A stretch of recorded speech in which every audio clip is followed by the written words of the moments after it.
दोस्तों, आप तमाम लोग जानते हैं कि भारत और पाकिस्तान के बीच में किस तरीके के हालात बने हुए हैं और लगातार पाकिस्तान जिस तरीके से भारत देश पर हमला करने की सोच रहा है, उसको करारा जवाब हमारी जो आर्मी है वो दे रही है। आप जानते हैं पाकिस्तान ने किस तरीके से हमारे देश पर कायरतापूर्ण हमला किया और इसके बाद देश की 140 करोड़ आवाम ये चाहती थी कि पाकिस्तान को कड़ी से कड़ी सजा दी जाए और हमारी आर्मी ने 15 दिनों के बाद ऑपरेशन सिंदूर की शुरुआत की और पाकिस्तान को वो सबक सिखाया जिसके बारे में कभी उसने तसव्वुर नहीं किया होगा और ये सिलसिला अभी जारी है। लेकिन इस बीच आप देखते हैं कि किस तरीके से भारत की मीडिया टीआरपी के लिए ऐसा खेल खेल रही है जो हमारे देश के लोगों के लिए, हमारे देश की आर्मी के लिए, हमारे देश के लिए कहीं ना कहीं काफ़ी नुकसानदेह है। ये बात इसलिए कह रहा हूं क्योंकि आप जानते हैं पिछले दिनों आपने देखा किस तरीके से खबर चलाई गई, एक मौलाना जिन्हें पुंछ में पाकिस्तान ने मार दिया, उस मौलाना की तस्वीर लगा करके भारतीय गोदी मीडिया ने यह बताना शुरू कर दिया कि ये आतंकवादी हैं और मारे गए, जबकि बाद में इसको लेकर के क्लैरिफिकेशन आया। आपने देखा अंजना ओम कश्यप, श्वेता सिंह ने एक फर्जी खबर चलाई और उस खबर का नतीजा ये हुआ कि भारत की आर्मी को बाज़ाब्ता ये बात कहना पड़ा कि कोई फिदायीन हमला हमारे देश पर नहीं हुआ और झूठी और फर्जी खबर जो है मेन स्ट्रीम मीडिया ने चली और आपने देखा आज तक ने माफी मांगी है। हालांकि जो सीनियर एंकर है उन्होंने जूनियर एंकर से माफी मंगवाया है। आप समझिए किस तरीके से ये जो नोएडा वाले जो लोग हैं ये लश्कर नोएडा बन चुके हैं। इससे भी सावधान होने की जरूरत है। हमारे साथ अभी राशिद खलील हैं, हम इनसे बातचीत करते हैं। जिस तरीके के हालात बन रहे हैं और मेन स्ट्रीम मीडिया इस पूरे मामले पर जो रोल अदा कर रही है, क्या आपको नहीं लगता है कि ये देश का नुकसान करने में लगे हुए हैं? जी बिल्कुल, अभी जो मीडिया की हालत है वो बहुत ही निंदनीय और शर्मनाक है।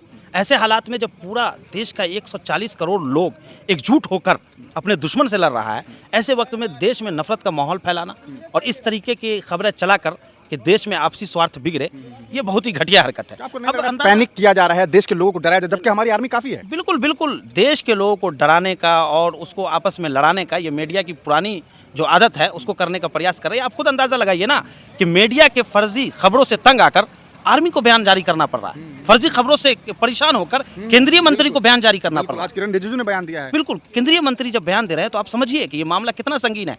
मीडिया को ये समझना होगा कि देश अपने दुश्मन से लड़ रहा है और जब देश लड़ता है तो पूरे देश का 140 करोड़ लोग लड़ रहा है। उसमें कोई हिंदू, कोई मुसलमान, कोई सिख, कोई ईसाई नहीं है, किसी की जाति और किसी का धर्म नहीं है, कोई गोरा या कोई काला नहीं है, पूरा देश लड़ रहा है। और जब देश की बात होगी ना तो धर्म बहुत पीछे छूट जाता है। ये बात मीडिया को समझना होगा। नोएडा में बैठकर जो लोग षड्यंत्र रच रहे हैं, नोएडा में बैठकर जो लोग देश के एक पार्टिकुलर कौम को, एक पार्टिकुलर समुदाय को बदनाम करने का प्रयास कर रहे हैं, उन लोगों को चाहिए कि ऐसे हालात में कम से कम बख्श दें, ऐसे हालात में इस तरह की हरकत ना करें। भारत सरकार ने भी साफ तौर पे कह दिया हमारी लड़ाई आतंकवाद से, हमारी लड़ाई किसी दूसरे आम आवाम से नहीं है, सिटीजन से हमारी लड़ाई नहीं। और हमारी आर्मी ने बाज़ाब्ता ऑफिशियल स्टेटमेंट दिया। जब सोफिया कुरैशी आती हैं तो वो बयान देती है कि हमने सिटीजन पर हमला नहीं किया, लेकिन पाकिस्तान नापाक हरकत कर रहा है, वो आवाम को बीच में ला करके खड़ा कर रहा है कि हम आतंकवाद को खत्म नहीं करें। लेकिन ऐसा नहीं होगा। आतंकवाद को खत्म करने की जिम्मेदारी हमारे देश की आर्मी ने जब उठा लिया है तो पूरी तरीके से खत्म होगा। लेकिन मीडिया का जो रोल है, आप देखेंगे कि एनिमेशन चल रहा है कि इस्लामाबाद पे कब्जा कर ले, जबकि हमारा मकसद, हमारी देश की आर्मी का मकसद अभी कब्जा करना नहीं है,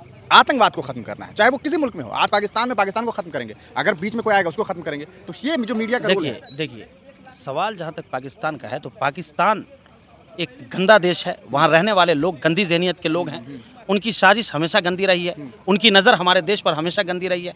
अब वैसे लोगों से जब हम लड़ रहे हैं तो मीडिया को चाहिए कि सतर्क रहे। मीडिया को चाहिए कि देश के साथ खड़ा, कहीं ना कहीं पाकिस्तान को फायदा मिल जाता है। बिल्कुल, मीडिया की जो घटिया हरकत है इससे अपने देश में भी तनाव का माहौल पैदा हो रहा है।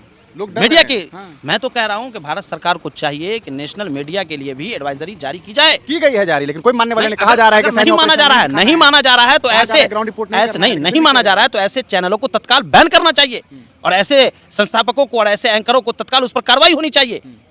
इस देश से बड़ा कोई नहीं है।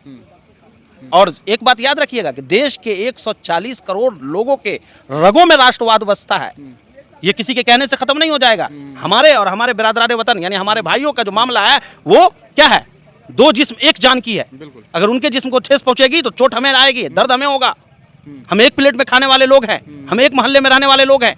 मीडिया नाइत्तेफाकी पैदा करके दूसरे को फायदा पहुंचाना चाह रही है, ये बहुत घटिया हरकत है।